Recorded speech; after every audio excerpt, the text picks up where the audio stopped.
Before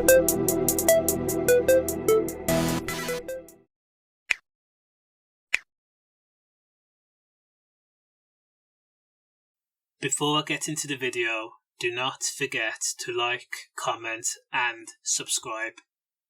Convicted killer Ross Turton lived a double life.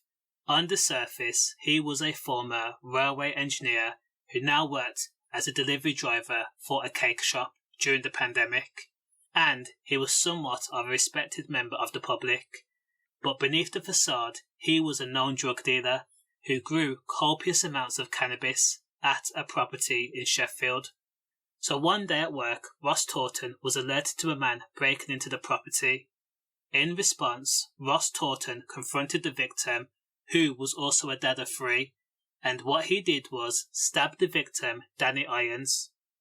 Ross Turton plunged his knife into the heart of his victim and through the lungs while protecting his cannabis grow, which had nearly matured and was ready to be cropped. Now, in the drug trade, it's a dog-eat-dog world. There's no such thing as someone being a respectable drug dealer.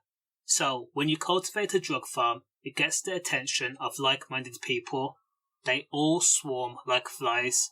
And apparently, it caught the attention of Danny Irons, who was said to be at the property to try and steal the copious amounts of weed. Now, Ross had invested a lot of money into his drug empire.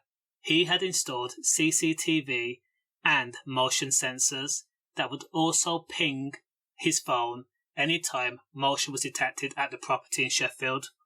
And Danny Irons triggered that motion sensor on April 16th, as Ross had spent time with his cousin at a house in the area. As soon as Ross saw that ping on his phone, he went marching over, armed with what police believed to be an 18-inch knife. He didn't know it was Danny Irons who had tried to rob him, but they managed to see each other in a small park and it all kicked off. The knife entered through the armpit of Danny Irons. Again, the stabbing punctured his lungs and tore through his heart. The injuries were catastrophic and fatal.